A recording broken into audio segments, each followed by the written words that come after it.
vamos a conversar con el asambleísta Juan Cristóbal Lloret. No sé si me confirma mi productor si ya estamos en línea. ¿Cómo está? Primero, muy buenos días, Juan Cristóbal. Bienvenido aquí a La Clave. Hola Fernando, un saludo muy cordial para usted y para la directa audiencia de La Clave. Gracias por la invitación.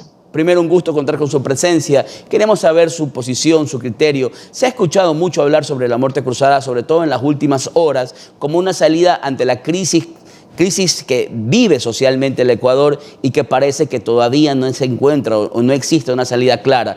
Como una herramienta constitucional, como una salida jurídica, ¿cuál es la posición suya del bloque de UNES en cuanto a un llamamiento a la muerte cruzada? Gracias, Fernando. A ver, yo coincido primero con su reflexión, que es totalmente válida y pertinente. Es un mecanismo perfectamente constitucional. Y cuando usted invoca mecanismos constitucionales, no se puede hablar ni de golpismo, ni de conspiración, ni de desestabilización, porque son mecanismos que están establecidos en la Constitución precisamente para poderlos aplicar en medio de la delicada situación que está viviendo el país, como el caso de hoy.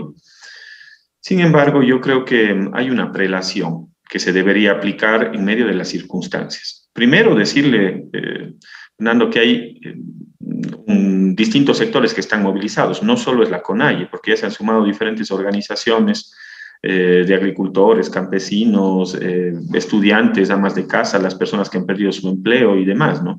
Entonces ya es una protesta social y hay una grave conmoción. Y quizás todo el pueblo ecuatoriano va a coincidir en que el país no puede estar paralizado. No podemos seguir viviendo estas mismas circunstancias por un periodo de tiempo más largo. Entonces, ¿cuáles serían las salidas? La gente lo que busca son salidas a la crisis. ¿Cuáles son las salidas que se está planteando? A mí me parece que es una salida pertinente, legal, legítima, sobre todo la posibilidad de poder acercar las posiciones y avanzar en mecanismos de diálogo.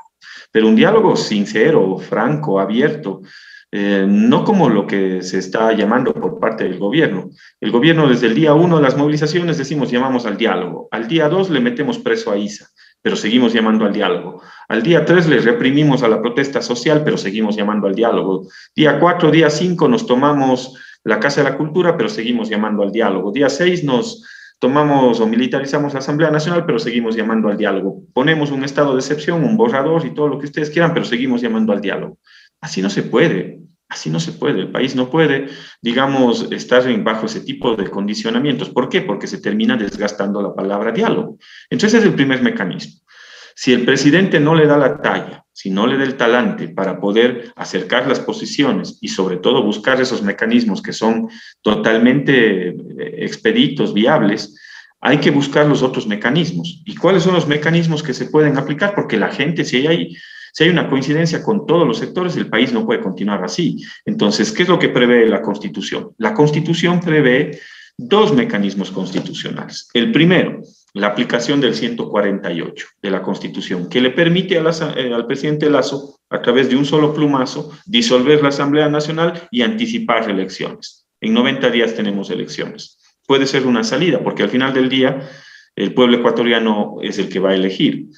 Y el otro mecanismo, que es perfectamente constitucional y no por eso se puede hablar ni de golpismo ni de conspiración, es el 130 de la Constitución, que es mucho más complejo, porque ahí lo que le permite es llevar adelante un mecanismo para destituir al presidente, sube el vicepresidente y se convoca también elecciones en 90 días. Pero para eso se necesita seguir un debido proceso que está establecido en la ley de la función legislativa y para eso se necesitan 92 votos.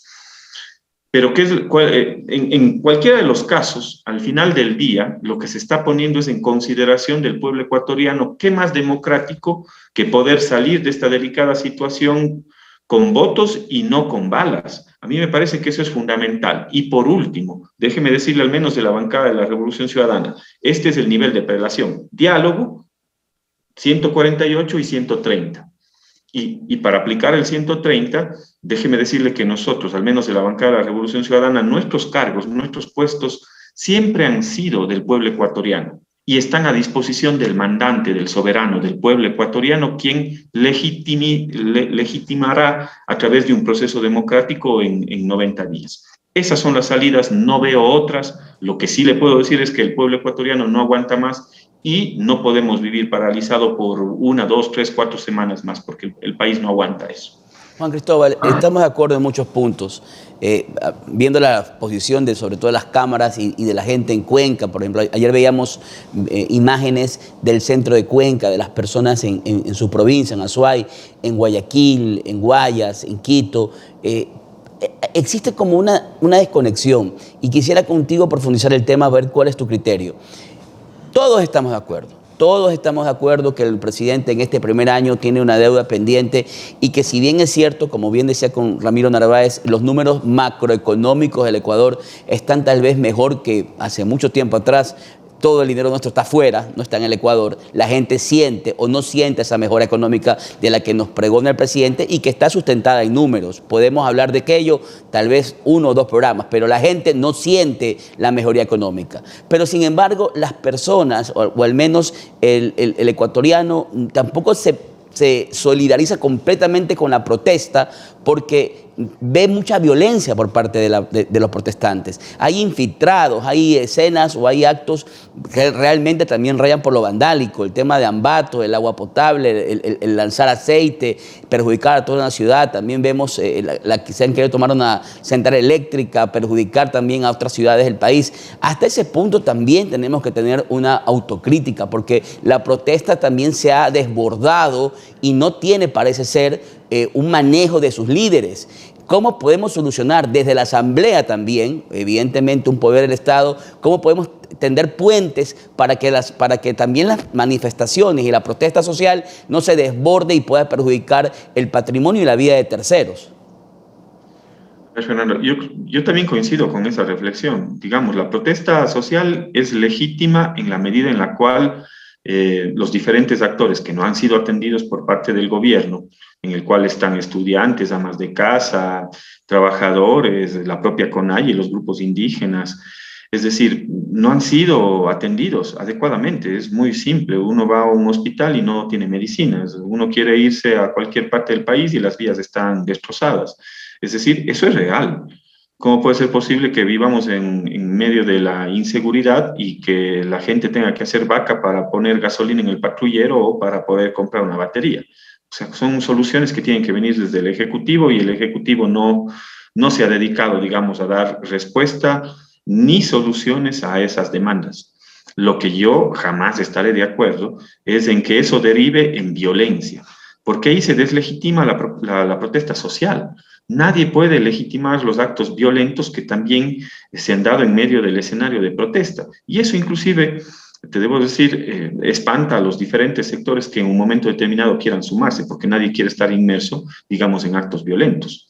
Pero esos, digamos, serán hechos aislados, porque en el fondo la problemática del país es una problemática mucho más compleja, porque aquí no se trata de ponerse a Lasso versus Issa, o los correístas versus los anticorreístas. No, no es eso. Es el Estado frente a las desigualdades, y son desigualdades sociales. Entonces, ese es el tema de fondo. Y si es que queremos buscar mecanismos de diálogo legítimos, hay que poner por delante precisamente esas demandas. Fíjate lo que sucede en estos últimos días. El presidente Lasso convoca al diálogo, dice que dentro de la respuesta que le da la CONAIE, dice que hay que declarar la emergencia en los hospitales. Y sale su ministra de Salud y dice que va a revisar o que va a hacer una valoración.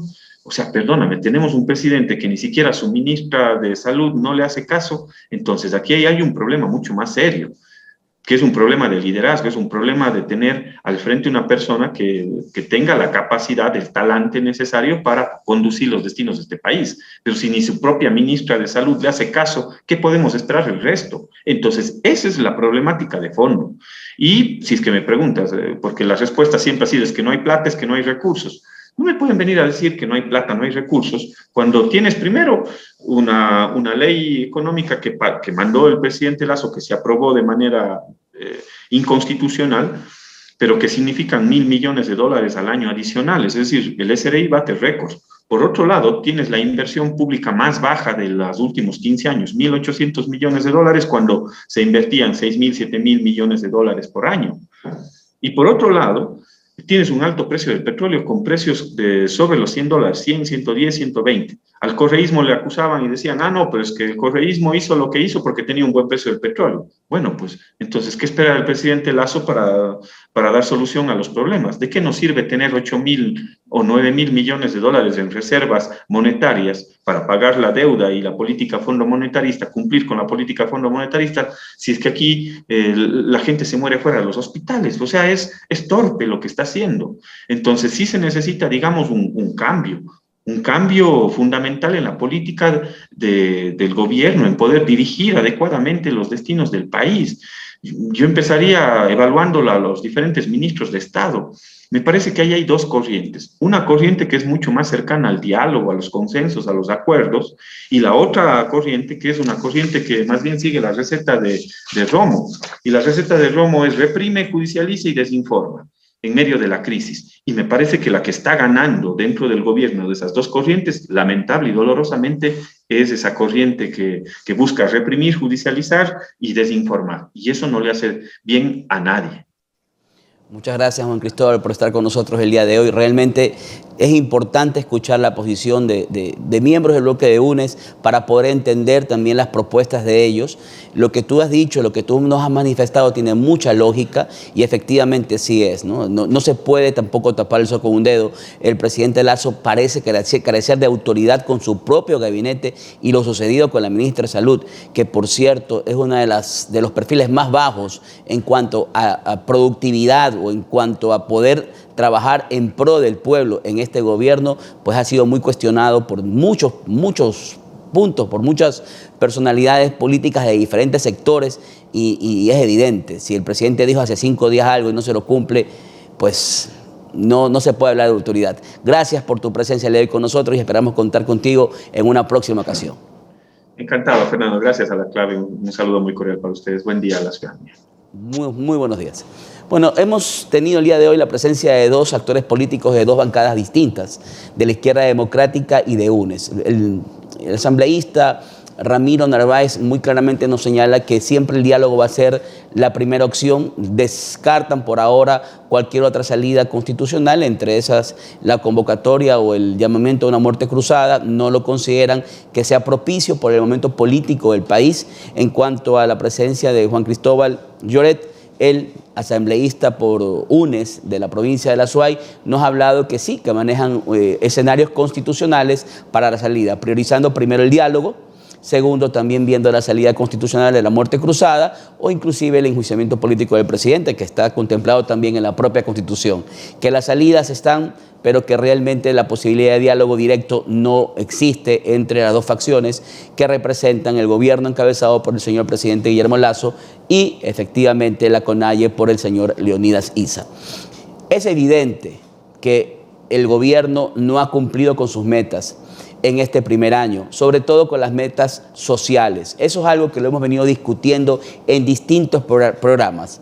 Es también evidente que los recursos económicos con los cuales ha contado el gobierno han sido efectivamente destinados a cubrir reserva monetaria, a cubrir pagos de deuda y efectivamente pues a tener un mejor colchón en cuanto a lo que se llama estabilidad financiera internacional, es decir, el hacer al país un lugar más seguro para la inversión y seguramente también como un lugar más atractivo para poder tener seguridades económicas que se reflejan en números macroeconómicos y que son la carta de presentación del Ecuador ante el mundo. Sin embargo de eso, socialmente y dentro del país, aquella mejoría de la cual se nos habla y que se nos habla con números que son reales, no se ha sentido.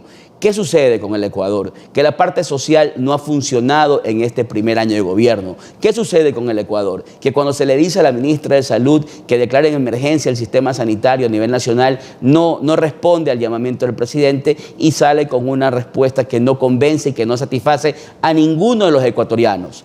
Pero tampoco decir que uno está inconforme o que no se sienta satisfecho o que puede estar en contra inclusive de la gestión del presidente Lasso significa estar en contra de un sistema democrático. No se puede confundir lo uno con lo otro. El sistema democrático está por encima del presidente de turno. El presidente de turno efectivamente ha tenido un primer año que tiene bastante que deber, bastante que hacer y que los ecuatorianos día a día se lo hacemos acuerdo y esperamos rectificaciones, empezando por la cartera de salud, señor presidente. Pero siempre el diálogo será el camino propicio y el camino que vamos a aupar, al menos desde este lugar, desde aquí, para que se puedan terminar con los problemas o puedan llegar a consensos y solucionar los problemas de la patria. Es necesario conversar y esperemos que por ese camino del diálogo transitemos desde el día de hoy, que parece ser que van a asistir a acercamientos, posibles diálogos entre las dos facciones, aupados por organismos internacionales que ya se han encargado ya desde hace unos días atrás en tender puentes para ver si podemos coincidir y poder terminar con este paro nacional que tiene paralizado el país desde hace ya más de 10 días.